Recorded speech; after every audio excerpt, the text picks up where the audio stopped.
we have been given a gift that we didn't ask for from Allah, that is specific to us, that makes us truly unique. There's literally only one of you in this world. Assalamu alaikum, Gemi. Welcome to the show. Walaikum salam wa rahmatullah. How are you? Good, alhamdulillah. How are you? I'm so excited to be here. Thank you so much. Me too. I'm so excited to have you here. Let's start off with the question that we ask all our guests. Can you start off with an introduction and tell us about yourself? Assalamu alaikum wa rahmatullah. I'm Coach Gemi, and I am a Muslim woman business coach. I help aspiring entrepreneurs, seasoned entrepreneurs, and their teams, as well as I help people who want to be intrapreneurs within their organization to level up and step up into their best self, live into their amana, and live into their best life in this life and in the hereafter too. Awesome. Well, there's a lot to unpack in that because that's like an overall mission. So it's like some of the things that we spoke about before we interviewed the record button was around high achieving women. So this is something that we can both relate to actually. Like we want to get out there, get our goals and achieve all of these things. But there's something that happens to a lot of high achieving women is the whole topic of burnout. And I want to know what your thoughts on this. Like, what are you seeing? I would say across the board, it's very interesting. I coach both Muslim and non-Muslim women too, because even though I do target only Muslim, but there's both that come to me. And what I'm seeing across the board is that women are finding themselves in hair-pulling situations, meaning that they've hit a wall and they are finding themselves on that hamster wheel in a way that is like telling them that they're not able, they don't have a choice to get out of it, right? To get out of that hamster wheel. And what I've noticed is that it's bleeding to all parts of their lives. They are not performing the way they want to do. They want to perform at work. They feel their body's actually super tired as well, right? So they're not able to self-regulate. They're not able to be resilient. They're not able to just kind of hold it all in. They all kind of like look the part and they're performing well.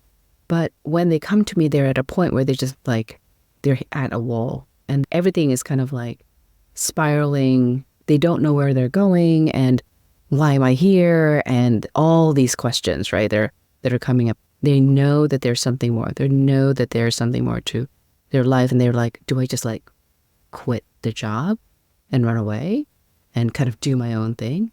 And I'll just say that that's not really a solution, right? We need to kind of like identify what do they really need? And so the first question I usually ask is, what do you need?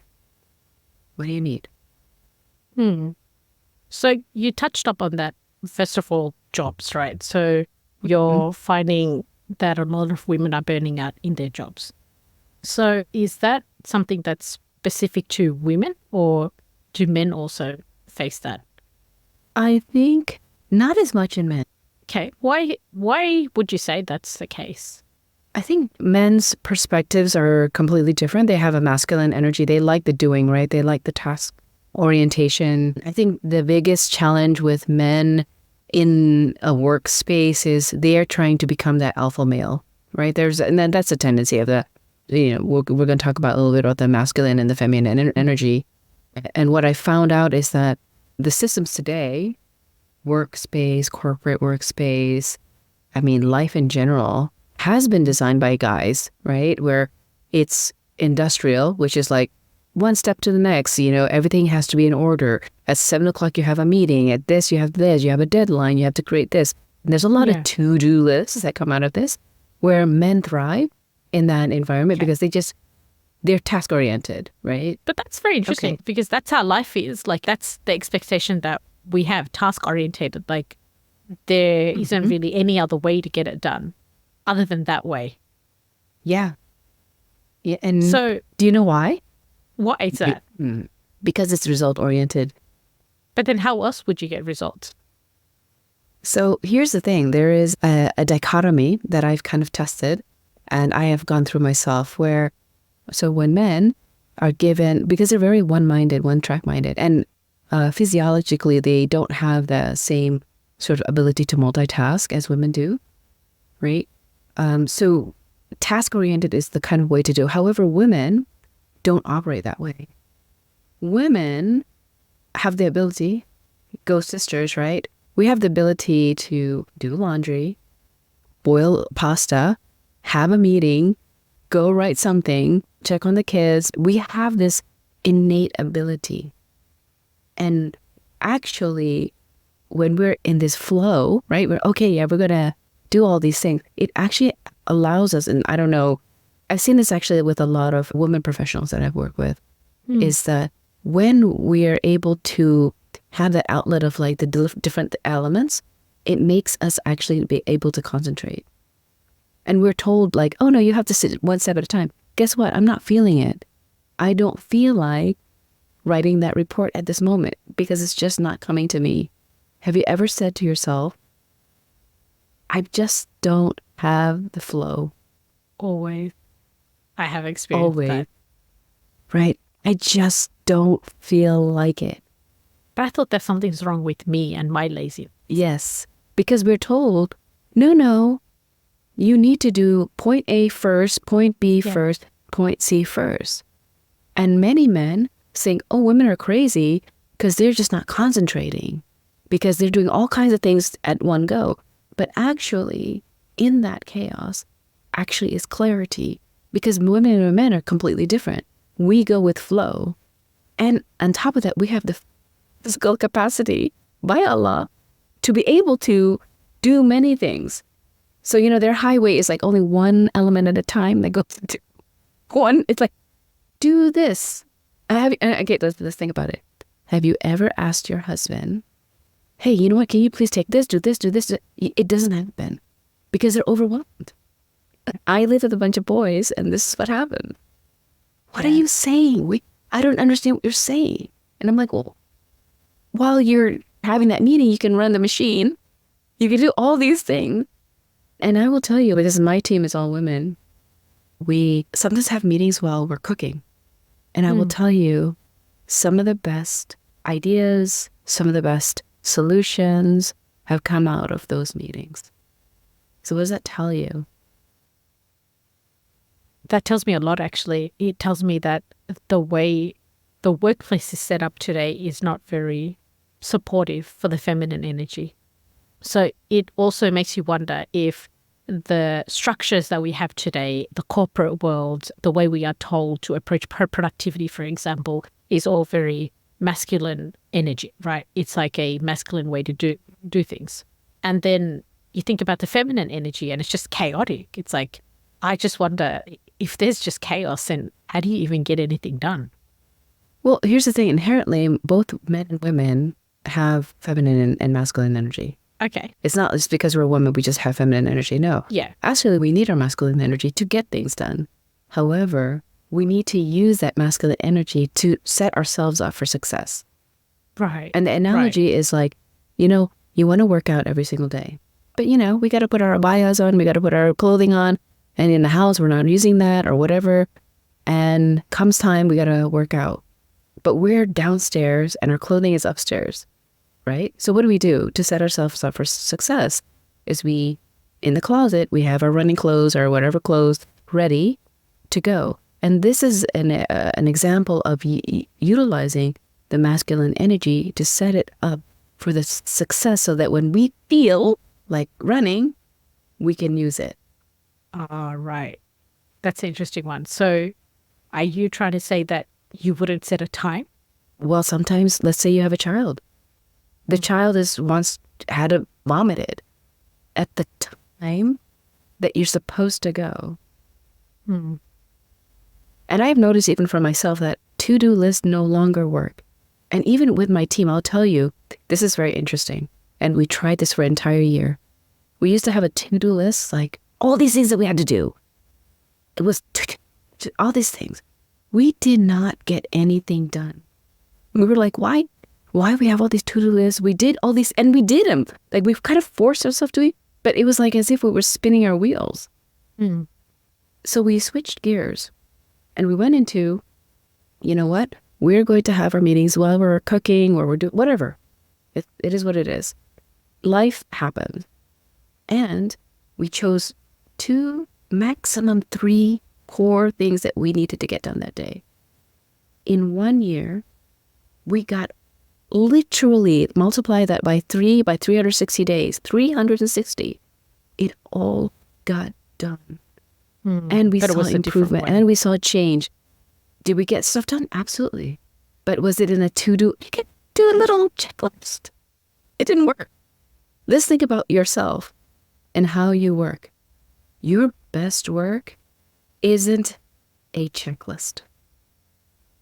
Yeah, when I actually think about how I work, I have a checklist and then I do everything that's not on the checklist. But I get that done. Yes. And so what does this tell us? And it tells me too, right? We need to be very clear on what we call the big rocks. I think Stephen Covey talks about this, 7 Habits of Highly Effective. Like, the big rocks. And Allah subhanahu wa ta'ala actually tells us the same. What are the most non-negotiables that we have to do?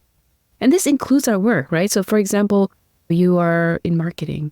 Okay, I know that at certain times of the year, they're going to have like post analysis and whatever.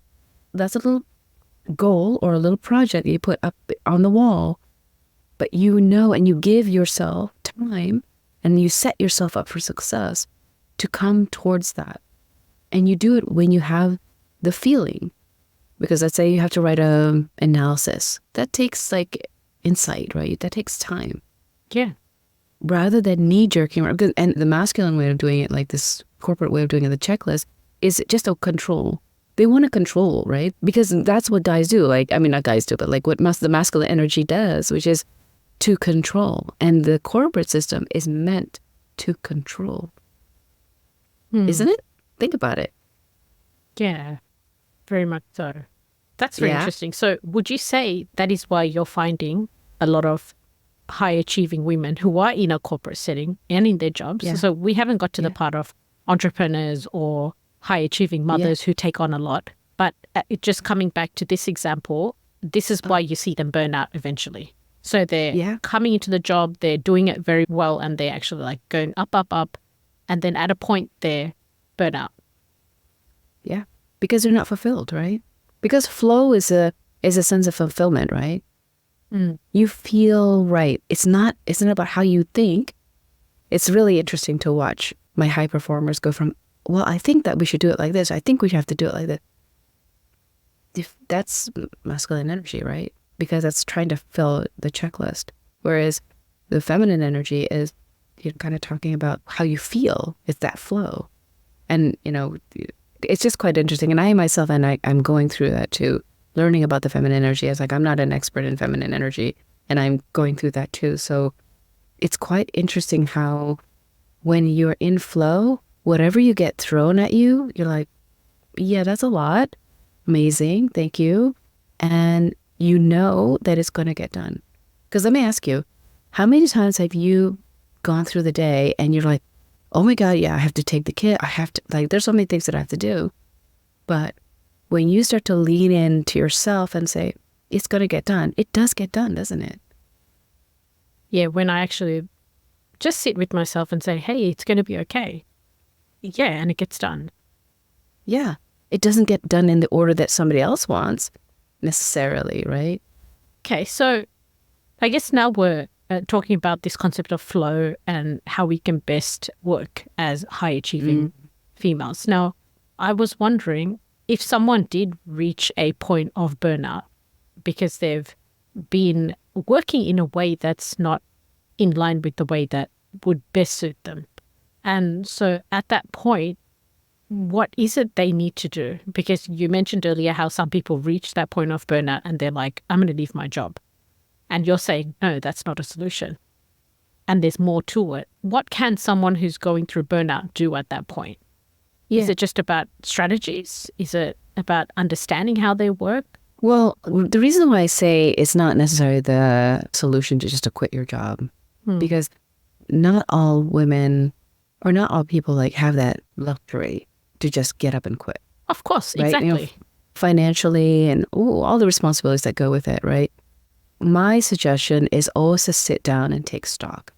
sit down and find out first what your life purpose is, right? So we have the ultimate life purpose as a Muslim to worship Allah. Yeah. But, they're like, oh, people are like, oh, I have to go like worship Allah all day. Yes, we are worshiping Allah all day. But to take it further, Allah has given you passions, specific passions that you like, having given you specific skills that you have, right? And Allah's given you gifts that are only yours. So let's say, as an example, right? Oh, I'm really passionate about helping people. I'm really passionate about communication. I'm really passionate about science, for example, right? And, their skills are like, I'm really great at math. Well, there's a lot of people who are great at math.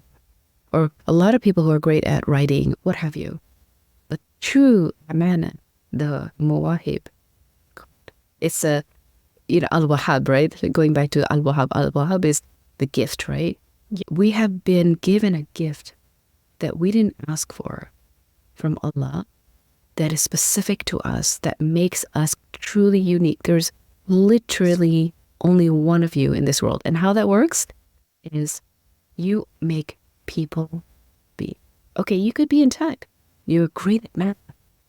But your thing is making people, like when people work with you or people are with you, people just enjoy working with you. Now we sit down and look at, your zone of genius. I like to call this a zone of genius because it actually allows you to kind of harness like all three elements and then apply it to either your job or you were going to realize, oh, maybe this is not the right environment for that. So the way I like to look at it is like, once you find out what your zone of genius is, let's say you're passionate, you know what your skills are and your gifts are to make people happy. Well, maybe environment needs to be, let's say in education, or maybe it's in a less maybe private company that's less driven by stockholders or, stock prices, which is a lot more stressful, right? Because it's all about making sure that you hit those specific goals. Yeah. Those targets. And when I talk about the zone of genius, I think people call it like the ikigai. People sometimes use the ikigai. I don't know if you're familiar with that. Yeah. I honestly don't like the ikigai because there's a component there that says, what does the world need? And here we go. That is a trying to fit in. We're not trying to fit in. Okay. We need to be ourselves. We need to be ourselves. Please, because literally, there's only one of you. There's only one of me. Maybe we do the same thing, but we do it in our way. And so there's no competition. This is like an approach that I really like that has worked actually for my girls. No, we don't need to look at the competition. There is no competition because there's only one of you. How can you be? It's like apples to oranges. Are you going to, are apples going to compete with oranges? No. Help me understand zone of genius better. You were saying there was skills. There was your passion. Your skills and passion. Okay, so passion, and then you were your saying gifts. Helping people, and gifts. So gifts meaning like something that you are uniquely given. Something that you're uniquely given, but the way to kind of find out what your gifts are is to ask yourself, what do people usually say about when they connect with me, when they're in my in my company, when they work with me, for example. So you want to try? Can we try? You want to try with you? Okay. Let's. Okay. I'm gonna let me get it like little. I'm nervous, but anyway, let's see. That's okay. You can do B-roll. Take it out of. You don't want to. All right, we're gonna play here. Okay. So, I got this. I'm making this little thing. Okay, so there's three. Right. There's 3 circles for those who are listening to this on audio. 3 circles that are overlapping. Okay. Mm-hmm. It's like a Venn diagram, right? Yeah, so, tell me what your passions are. Well, my passions are really about empowering and uplifting, making people more independent in a way that they only have to depend on Allah subhanahu wa ta'ala, self-sufficient, we can say. Right. So rather than I think the thing that I am really intrigued by is like, okay, you can give someone a fish or you can teach them how to fish. So it's like, that would be something around the whole thing about becoming more self-sufficient, empowered, and in different areas. So, yeah. Okay. Very simplistic, though. I don't have anything complicated. And this is the first thing that's coming to mind. So, for those listening, I did not have anything And she did not know she was going to do this? She's going to put me on the spot. All right. And so tell me what your skills are. My skills is tech. What does that mean? Sorry. What does that mean? Well, what does tech mean? Tech means... Yeah, for you. Well, podcasting is... Okay, well, podcasting is one. Cloud-based technologies. I mean, things that are online, I find it very easy to pick up automations, teach people how to use whatever's out there, technical stuff that's out there to actually also help them understand it. So I actually enjoy sitting with someone who's non-technical and help them understand the power of the tech to help them. And I have that patience for that. That's skill right there. Yeah, so... Okay, so now tell me, what do people say when they interact with you, when they work with you? And you can even start like with your family, your friends, your colleagues at work. What do they usually say? Well, they say that I bring energy, like I make them happy. I mean, around that, I mean, that's what comes to mind, right? Right. Actually, I'm always up to something interesting, something random.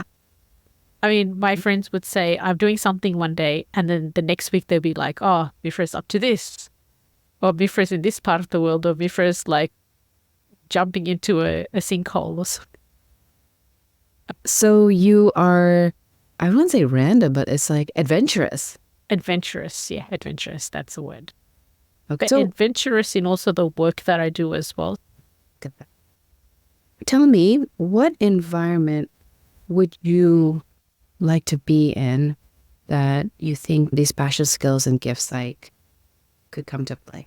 It's definitely in an environment where there's autonomy. So I do have a somewhat say in what I'm doing, and an environment where I can practice my creativity and not be very constricted by that. So I can test out different things.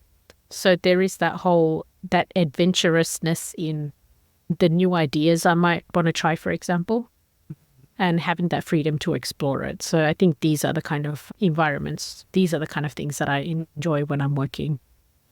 Yeah, so this would be an environment. So the environment has to be safe too, right?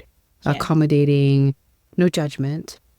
Sounds like you're an entrepreneur. But we're gonna play. We're gonna play here what your zone of genius is, right? Okay. So one thing I like to say is that anytime anybody says like I want to label my life purpose or what my zone of genius is, it's all playable, and you're gonna notice once you start to get into this habit of doing this that there are going to be seasons of that in your life. When you first get out of school, it's a different kind of life purpose or a zone of genius, right? It's just going to change. And so this is something that's malleable, that's living, and you get to play with it all the time. But to know it is very important because then it can become a compass in you trying to find the flow that you're looking for. What you had just described to me, when you have all of these elements come to play, you are in a complete flow. That's very interesting. And the fact that you actually mentioned that things like that is malleable, because I find when you go along that talk of personality test or you're introverted, extroverted, it's like you're boxed into something, and that box for me is very constricting. Yeah. I just thought it's just, that's what I think. And it's like, no, like we grow as people as well. Because sometimes you want to eat something spicy and tomorrow you want to eat something salty.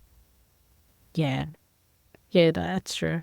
Okay, so that's a very interesting way to approach it. So finding that zone of genius so you can find, am I in the right place right now? That is respecting those things that are important to me right now. Yeah.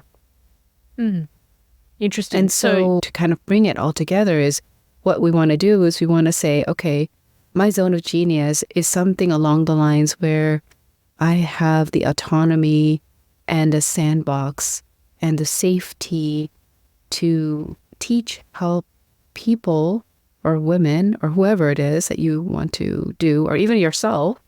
You can do this in an office setting too. That is taking very difficult things such as tech and distill it for those who don't understand it. And you're going to do this with absolutely high energy. And an invitation to go on an adventure, like a permission. Because you are going through this yourself, you actually are giving other people permission to experiment. And here's the thing, now we talk about setting, right? We talk about like environment. You do sound like an entrepreneur because the autonomy and the freedom is important. However, I think that there's also an element of safety that needs to be honored here. And what is that safety? That safety is probably financial stability, knowing that you have a place to go, knowing that there's a paycheck coming in, and all these other elements. And this is why going back to our first question about when you hit a wall, don't just leave. Take a moment and do this actually exercise and say, where in the company that I'm at could I do this? And it doesn't mean that you're going to go into a new role, but to get creative and say, where in that 20%, and many companies do that, right? These days they're like, okay, you could have 10% or 20% of that time to do something that's within the company that can be helpful. For example, maybe digital transformation is a real thing, right, in organizations. And organizations buy software and tools for automation, to be more efficient. But a lot of people don't want to use it. And actually, I think Martech or something like that had a huge article about that companies are spending so much money on this, but there's no adoption rate. Maybe this could be an opportunity for you to open the door and say, hey guys, I could help with the adoption rate of a certain blah, blah, blah for Team X, right? It's starting small. And so you're fulfilling that need or that burning need to do this while also doing what you need to do, right? So it's like, okay, well, I can do that, right? Because for somebody to say, okay, I'm going to jump out the window and become a full-blown entrepreneur and not be ready because all of a sudden there's no set time, there's no framework that we're used to, it becomes scary. It's like you're used to swimming in a swimming pool and then, come on, let's go swim in the ocean. And then automatically you don't swim to the middle of the ocean because that's not what you're used to. You stay close to shore. Yeah. Until you start building it up slowly. Yeah. That makes a lot of sense. Yeah. So I guess that would be the question to ask at that point. If we were to take a step back, so a lot of women who are in a corporate role or something, and they also have other things like, obviously they have families, they have other responsibilities outside. How do you step back and think about that? Like say if you were a full-time mother, for example, and a mother does so much and they can also go through that burnout. So in that case, how do you put all your family and your children into a genius zone and make that work? Because with work, you can do that, right? But now this is a bit tricky. So now we have Islam comes to play, right? Okay. It's haqq, right? We have haqq, right? We have the word haqq. It's like, okay, what is my haqq to my body, right? Myself, my sanity. And then what's my haqq to my family? What does that look like? And really sit down. What does that actually look like? Oh, no, I have to give my time. I have to give my time. That's what I have to do this. I have to, hold on. Even our prophet, Muhammad sallallahu alaihi wasallam, goes to his cave and takes a moment away from his 4 wives, the children, the chaos, the fight. Imagine that, right? But he took time to himself and Allah didn't punish him for that, right? That's haqq. It's going back to pouring into yourself. But I think the pouring into yourself from a Western context or a non-Islamic context, it's like, oh, get massages, do what you want, live your life, that kind of deal. Whereas, hold on, what we need is feeding our soul, time for ourselves, contemplation. Because actually the owner of time, they get, oh, I don't have time. Well, hold on, who owns time? Allah. Okay. Have you ever had the situation where, oh my God, I have to go to a meeting and I have to pray. Oh my God, I only have 5 minutes. You have already have this like, I gotta go to that meeting, so I'm rushing with Allah. But hold on. Allah is the owner of time. And try this. I would recommend this. You have 5 minutes and you say, you know what, Allah, you're the creator of time. I'm going to pray because I want to, worship Allah. I swear that 5 minutes, you're just relaxed. And it's not really 5 minutes because technically most of the time. Does that make sense? Because the feeling of rushing is actually just in our head. Because we've been told 5 minutes is not enough time. Well, who made time? But then at the end, 5 minutes passes, though, in both situations. But it's the just emotions are different. That's right. I remember my eldest saying to me, Mama, tell me how 5 minutes feels like. And this guy, he was like a little kid, right? I'm like, no. Now that I reflect on it, that's exactly it. I had him actually sit down and this is 5 minutes. This is what it feels like. But he couldn't still grasp the concept. And now I understand it because actually time is a feeling.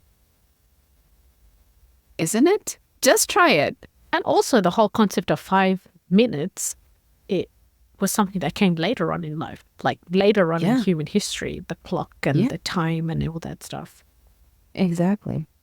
That's an interesting way to see it. So what I'm hearing at this point is if you were approaching work, it would be through the zone of genius. But then if you were burning out because of all of your responsibilities that you have, and what I mean by that is family and all of the different things that you have, at that point, you would take a step back and go back to what is expected from me, from Allah subhanahu wa ta'ala.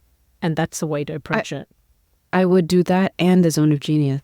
Because here's the thing, the zone of genius is really important for us to know who we are. So, for example, you love teaching, right? You want to empower. Let's say you have kids and you know what? Your kid doesn't know anything about tech.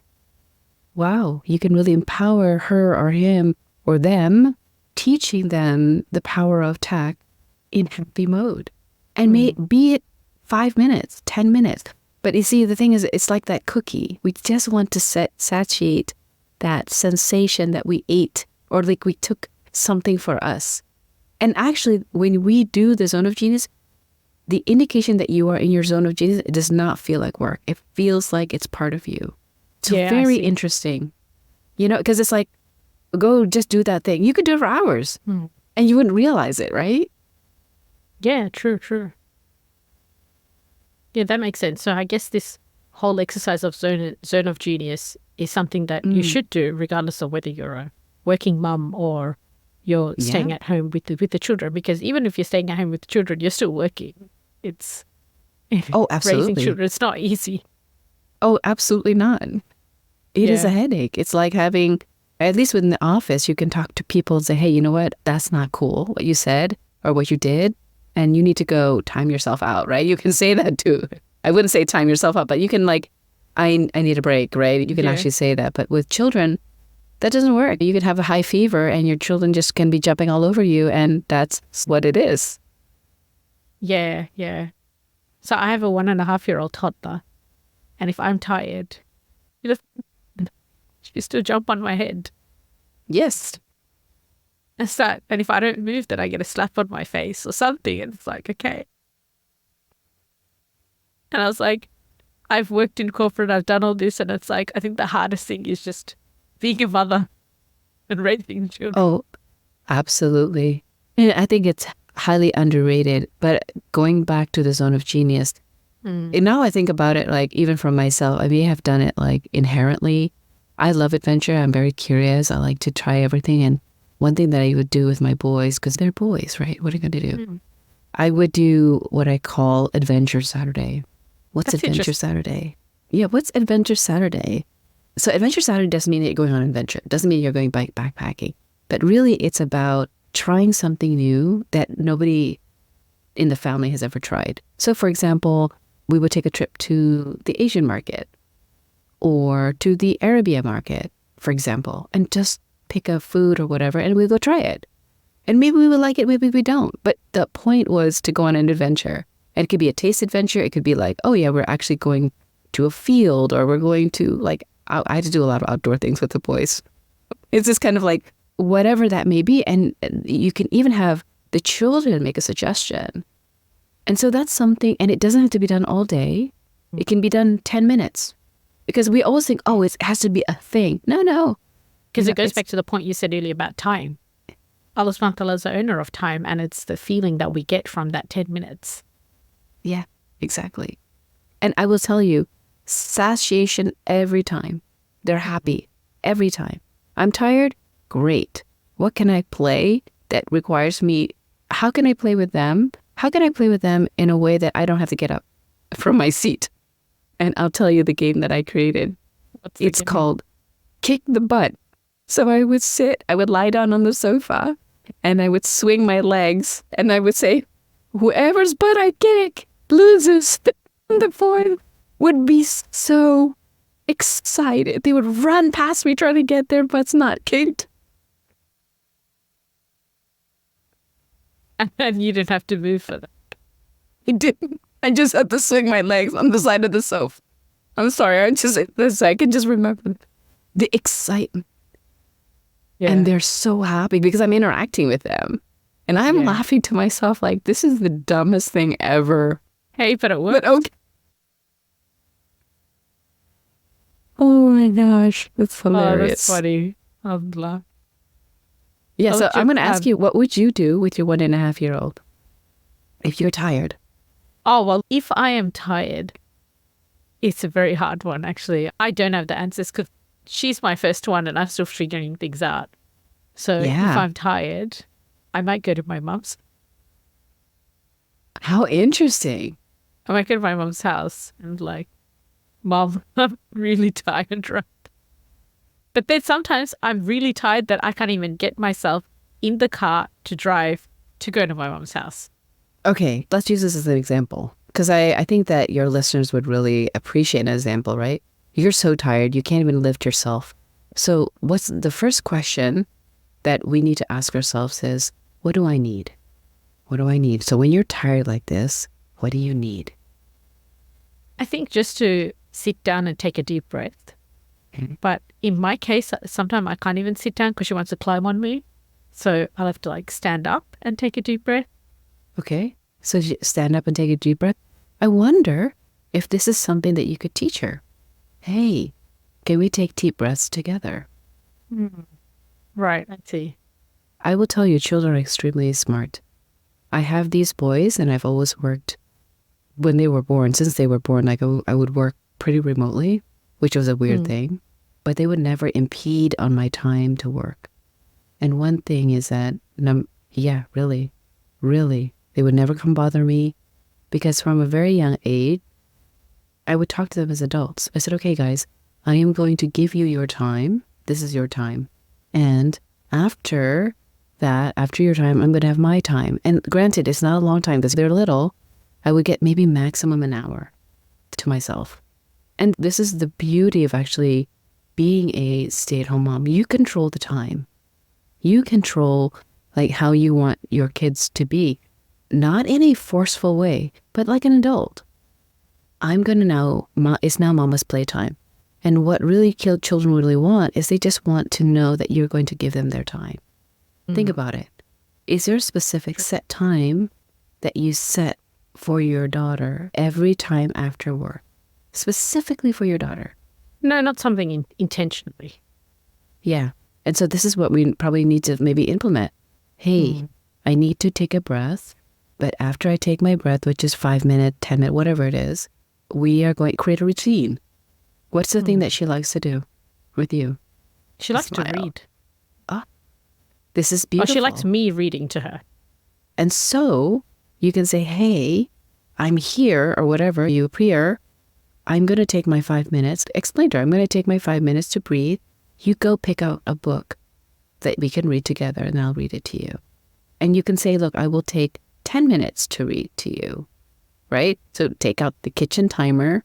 And so it's not like she'll come with like a novel. Like maybe you like, I can't read the whole book, but I can do 10 minutes of reading, right? So creating a boundary for her, because actually children, they like boundaries.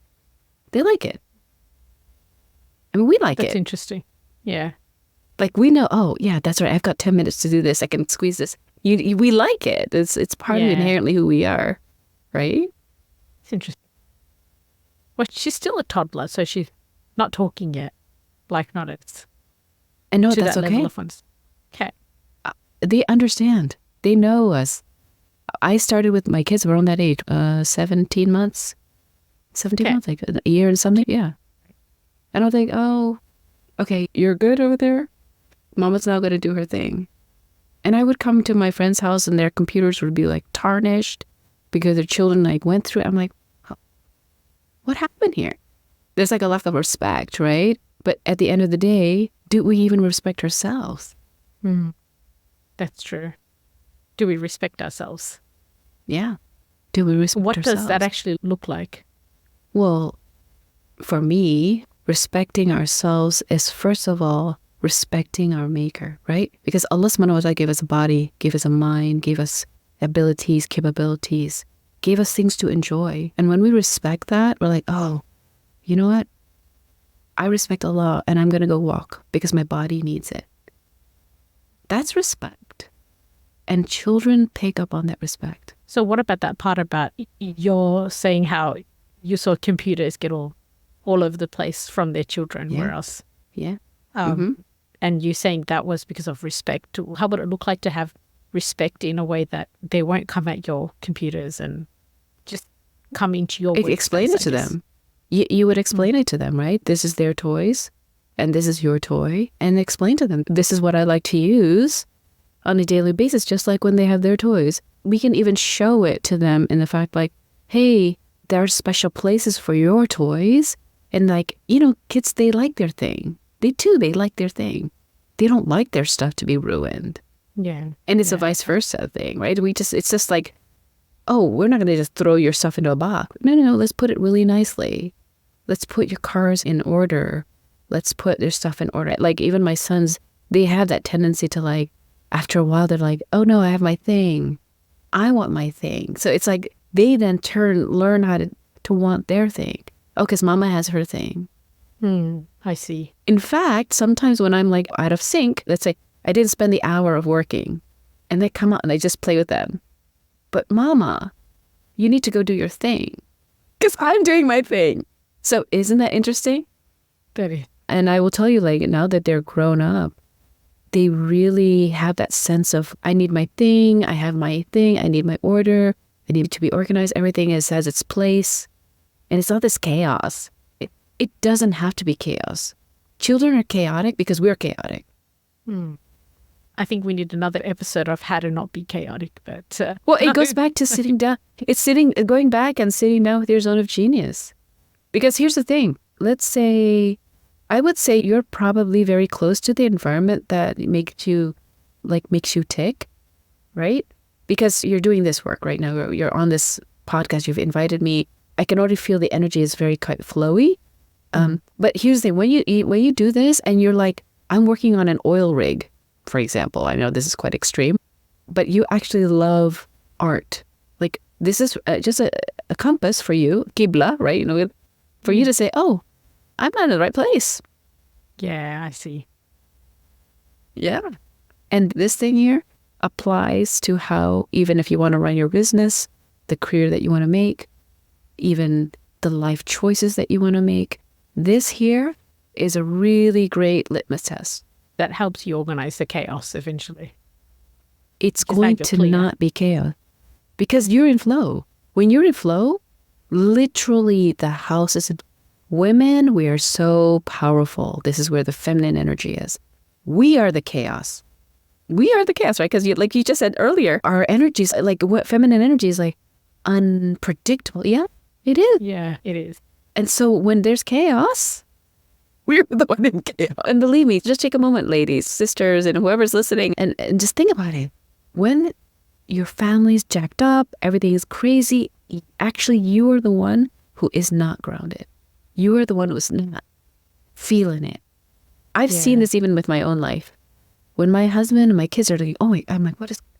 Oh, I'm the one in chaos. There's a lot to think. Okay, there's a lot to think or is it a lot to feel? Yeah. I love how you went straight to thinking. Oh, gosh. I have so much to undo in terms of like being very into the whole work style and the productivity style and all of these checklists. I have a lot of checklists as well. And just trying to find a way that it works in a way that I can flow through them. There's a lot of unlearning that I have to do. So, for example, this interview. So one of the things I have been trying to implement more in interviews is that I would have a few questions this time. and just let the conversation flow. That's another one I've been trying, but it is scary though. It's scary to let that chaotic energy flow because you're scared because it makes you feel vulnerable. It makes you feel like, where is that going to lead? And how is that going to make me look? Or what are people going to think? So there are these things that happen. And so that's why there's this need to structure it. Oh, I have these 10 questions. That's it. Yes. Yeah. So that's control, right? So this is the part of us that has been told that we need to control because we see it. It's modeled, right? Yeah, if you do this, then this is what happens. If you do this, then this is what happens. But now then we think I think there was an Ustada that actually said, the thing that you hear and you obey, that's your Lord, right? I hear that I have to do this result, or I hear that people are going to say such and such, and that's what I'm going to do to make sure that I'm going to do the things. So these things, external things, are going to be okay. And hold on, then we're practicing shirk, right? It's a form of shirk. Because who should we hear and obey? Allah. Allah didn't say you need to have checklists to be successful in your life. No. In fact, we were just in Talia's group where, no, our compass is the salat. What's the important things, the elements, the big rocks in our lives? Get those done. And Allah says it actually. All the hufads, just like, watch this, right? All the hufads, those who are truly they memorize the Quran, but they also manifest it. They're also doctors, lawyers. They're successful in their lives. They're rich, right? It's very contradictory to oh no, you've got to study all day long. I've seen it. Yeah. And I'm like, whoa, what? We've got it all wrong. We bought into the Kool-Aid of, if I work hard and I get a degree, I'm going to get a job. Who's going to give you a job?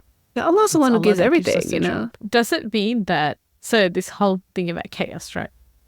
Does it mean that it's okay to be chaotic? It's actually important for us to be chaotic. Let me ask you, do you find yourself productive when you just do one thing? No, not really. No. Now, if you ask a guy, they can only be productive when they do one thing. Everybody here, just go ask your husband or your son or your family member that's a male and tell them, take the trash out, do the laundry, go boil some eggs. They cannot do it for the life of them. You have to say, take out the trash and then stop. Go boil eggs. Once the eggs are done, then you can tell them to do something else. Other than that, no.